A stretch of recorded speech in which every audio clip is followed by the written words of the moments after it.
Welcome to a discussion on modernization and globalization. All through its historical journey, human societies have encountered a lot of social changes, technological transformation, cultural rejuvenation, and also economic rejuvenation. These are widely caused by a variety of events and revolution like those of technological advancement, new discoveries, revolution in human thoughts like those of Renaissance, Reformation, Enlightenment, and also with the expansion of varieties of social processes like those of colonialism, modernization, westernization, and globalization.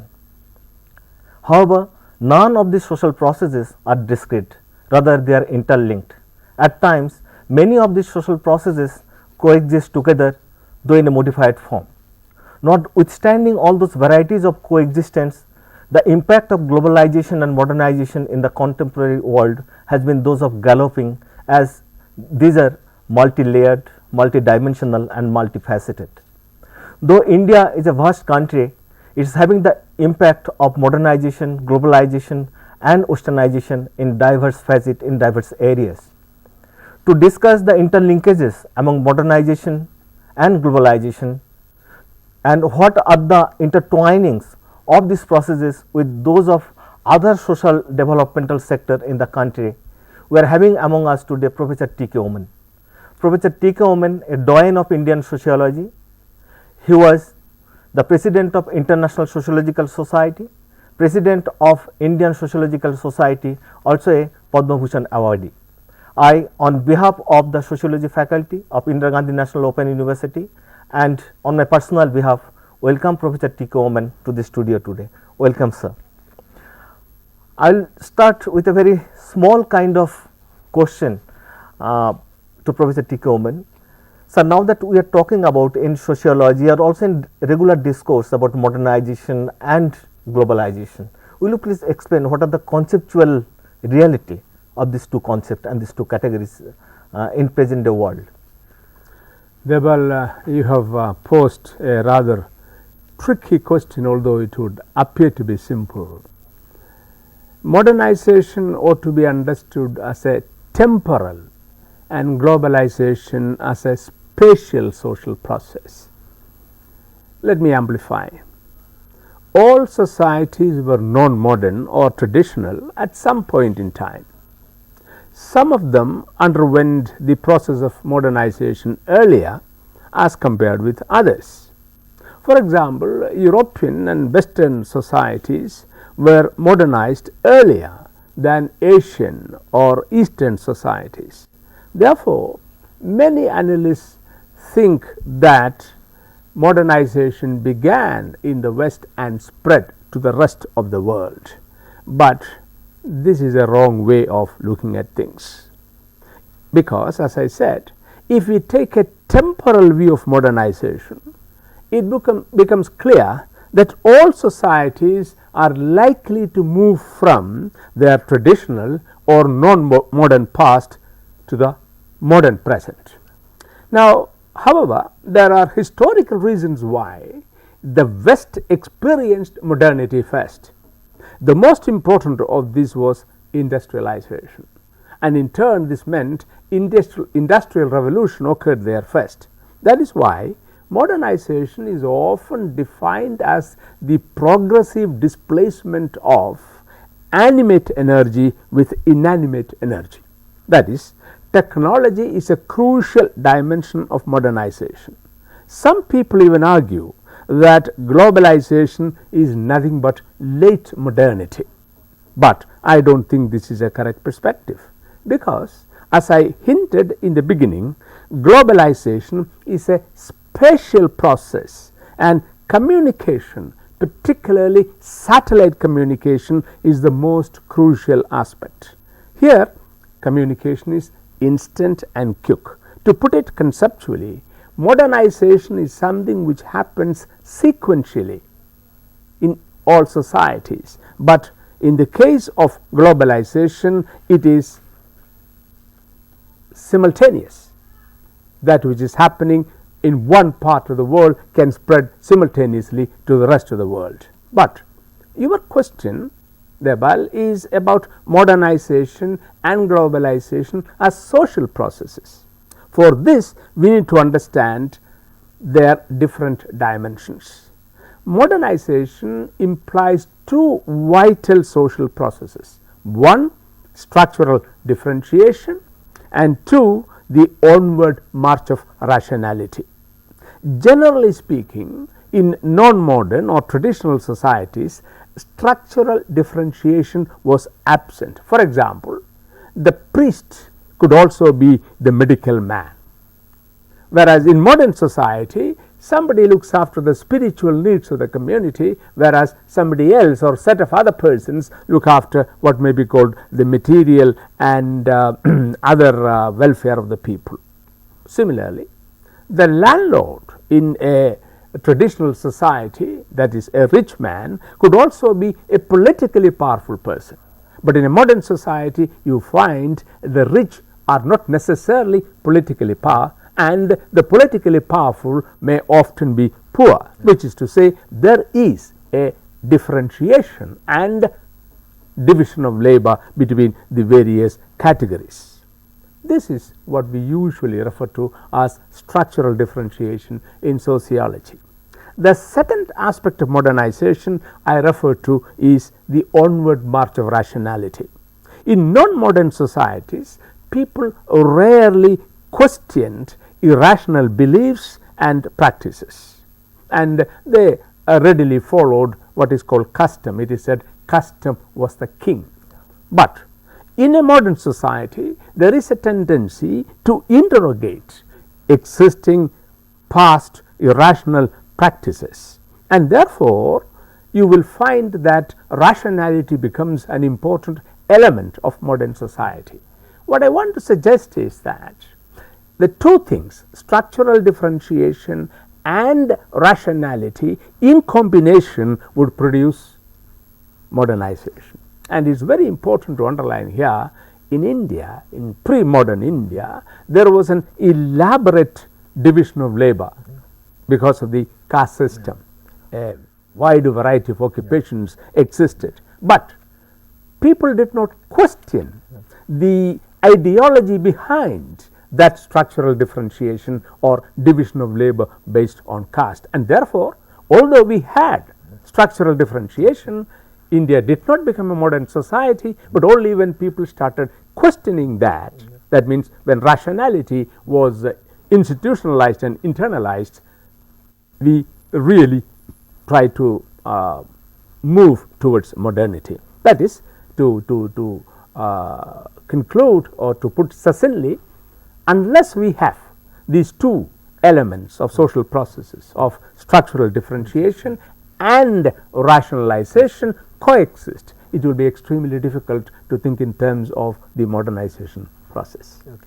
Now, how to link the modernization process with the globalization? As I indicated, if you remember, some people think that globalization is nothing but late modernity.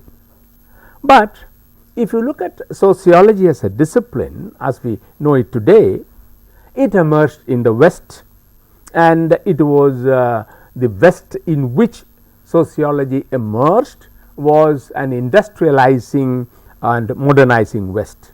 And very frequently it is said sociology is the child of modernity in the West. But Western sociology, therefore, at that point in time was mainly concerned with what is called the industrial man. In contrast, sociology is a colonial transplant in India. It came to us, modern sociology, through the at the time of colonization, and therefore we could not have really thought in terms of sociology as an endeavor which deals with industrialization and industrial man.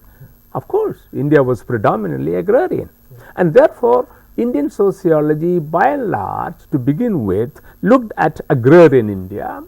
Rural India was the main area of concern, but as we started industrializing, certainly we also started to look at urban India.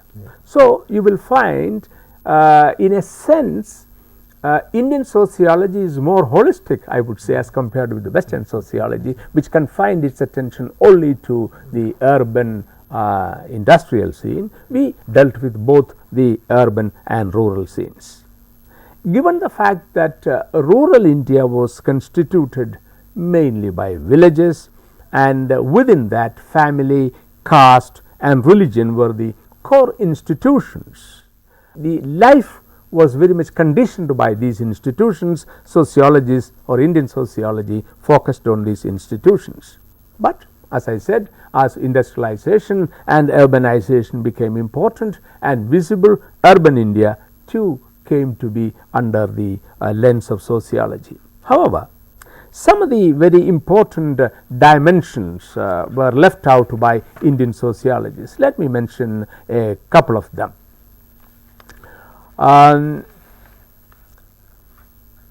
First of all, the emergence of India as an independent country or a polity was out of the womb of what is called the anti-colonial movement. Now, anti-colonial movement was perhaps the biggest of all movements of this kind in human history, but yet you will find Indian sociologists rarely studied social movements until recently, say until the 1970s. Or a large number of modern occupations and professions have been introduced into Indian society through the route of colonization. Think of allopathic medicine, engineering and all the rest. But Indian sociologists did not really study the impact of Indian social structure on these professions or vice versa, the intertwinings between these two. And therefore, Indian sociology had attended to the problems which have been thrown up by modernization, but I would say rather gradually. Whereas, globalization is a different cup of tea. Globalization as we understand it today started roughly by about 1980s in our part of the world, and by 1990s it became what is called the structural adjustment program, and there the economists were mainly concerned with it because it was economic reform, and the political scientists were also concerned with it because of the retreat of the state. So, economy or market and state or polity were the two central players in the context of globalization. But sociologists entered the field little later by looking at civil society. So, obviously, some sociologists have started studying civil society, and some books have been published. But one deficit again we have to see here is that the impact of globalization on culture. A whole lot of things have happened because of globalization on our traditional culture, but how exactly it is moving, in what direction? Just to give you one example, hybridization. I mean, if you go to an Indian restaurant and ask for a hamburger, certainly you will get hamburger, but without any harm. The point is that this nuances of cultural globalization is yet to be fully explored in Indian society. Yeah. I'll come back to this again, that parts of this first question that you have narrated that sociology emerged out of the whole process of this modernization. Now we are living in an age of globalization, and sociology is interacting as an analytical discipline trying to make a comprehensive understanding of the whole processes. Yes. So, along with the process of globalization, we are also knowing the terms of globalization and so many other related kind of concepts. That's right. That's right. Now, there are two processes. One is that has there been a process of indigenizing social sciences, especially sociology in Indian subcontinent? When you are talking about modernization, also a process of globalization, that process is there. And number two, what has been the state of sociology now in addressing the whole process of globalization, which is spreading all parts of the country in different dimensions, in cultural life, in political life, in economic life. What has been our response in dealing with those kind of? First, about the kind of changes that globalization is bringing about. See, right from the beginning, some or other, people thought that when modernization takes place, tradition will be displaced, what I call the displacement syndrome. Yeah. Actually, it never happened anywhere in the world. Part of the tradition will be retained, but part will be rejected.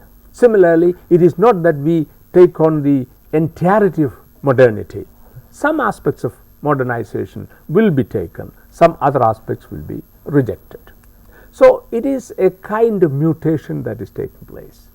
Therefore, if you look at the processes which are taking place, they are one, pluralization. There has been an elaboration of the cultural context. Some of these things have disappeared, others have been added.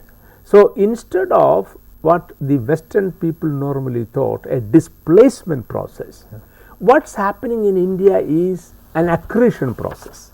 That is, some things are displaced, as I said, but some things are added. So, both displacement and accretion are taking place together. Then, because of globalization, there has been a loss of nerve, if I may use the term. Many people think that globalization is like an avalanche which is falling on us, and we are uprooted. And because of that, people start looking for the tradition. So, there is traditionalization which is taking place. The search for roots becomes very, very significant, because people think that we are uprooted because of this globalization. Then, as I already indicated, although in another context, hybridization process. This hybridization takes place because many a time people find it is much better to think in terms of the mutation of the old and the new, and through that mutation you evolve new things. So, it is not that globalization is simply displacing modernization, but these two, as you have indicated, modernization and globalization go hand in hand. But you also see there is a lot of load shedding, as it were. Some things are rejected, some things are accepted, and a new synthesis is being evolved. But how exactly sociology respond to this is, again, you will find very many new areas of development. If you have seen what is happening in the Indian Sociological Society, for example, in the last few years, or a little more than a decade, you will find diasporic studies have become very important. See, earlier what happened? Indian scholars went to those places where Indians have migrated overseas, made some studies and published it. Today, what is happening is the Indian diasporic community itself has become an object of study, and there is a large number of publications coming out of it. Methodologically, this is very significant, because earlier we Indians always studied ourselves. They from the West came under the aegis of what is called area studies, the Britishers, the Germans, or the Americans, and they came and studied something. So, we were looking at the same phenomenon, they from their angle and we from our angle. But today, the diasporic scholar who is there, an Indian who is a citizen of America or United States or United Kingdom, is right there. He is participating in that culture, but he also has an understanding of his home culture. So, he is looking at the Indian situation from there. So, you get a third perspective, which is to say, because of globalization, one gets different perspectives to look at the social processes which are taking place, and of course, there is some amount of confluence, but there is considerable amount of divergences. What the American or the Western see, how the native Indian who is here looking at the phenomenon, but the Indian who is settled abroad and he is a citizen there is looking at the problem. So, this process in that sense has enriched our understanding of the social reality. Now coming to that question of, you mentioned that till 1970s a good number of scholars of India rather avoiding, I will use the term, avoiding to study social movements and other kind of a thing. Now that in the age of globalization there is an enormous kind of resistance culture at the grassroots. As you rightly pointed out, there has been a process of rediscovering the primordiality in terms of caste, ethnicity and other kind of thing. Now as there has been a kind of a hybridization of the culture, also a process of intermixing of several sociological perspectives. So, do you foresee emergence of a new sociology to understand all these processes, all this intermixing between the culture, among the culture, all this process of going back to primordiality with some amount of secularization, all those varieties? You see, when I refer to the fear that tradition is being eroded because of modernization and globalization, I have actually hinted at it. The Western understanding was, and probably the reality was, that when modernity came, tradition was completely sidetracked and disappeared. But Indian reality is quite different. And because of that, it is not that we are rediscovering primordiality. I mean, take a very simple example of people getting married. In the traditional context, what happened was everything was arranged through kin group, caste groups.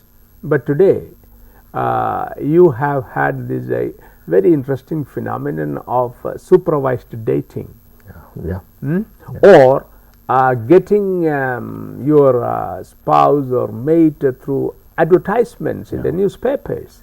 It's a very curious mixture of tradition and modernity.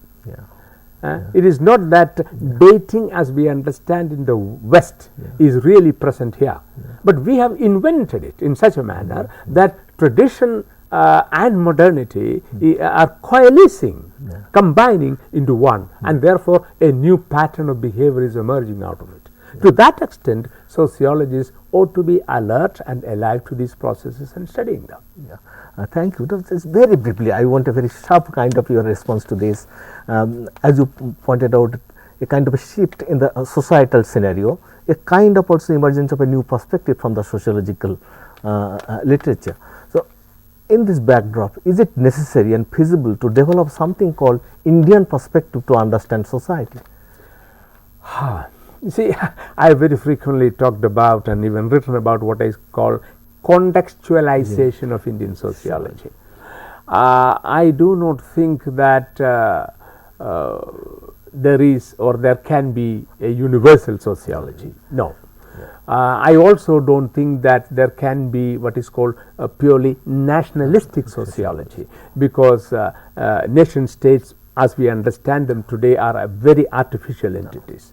But I have argued for civilizational sociology. So, there may not be an Indian sociology, because India is at the moment a political entity, a republic, which has several limitations when we look at it sociologically. But if you look at South Asia as a civilization, then I find there is a prospect of developing a civilizational sociology as much as the Westerners have developed a European perspective on sociology, but not so much an Indian sociology. Thank you, Professor Ruben, for sparing your valuable time and making a whole elaboration in a very lucid way, the interlinkages between modernization and globalization, its different facets, its impact on Indian society, also the state of sociology under its own impact, and the possibility of having something a civilizational sociology and contextual sociology rather than locating a kind of a Indian sociology as you were talking about. Thank you very much for coming over here. Thank you very much, sir.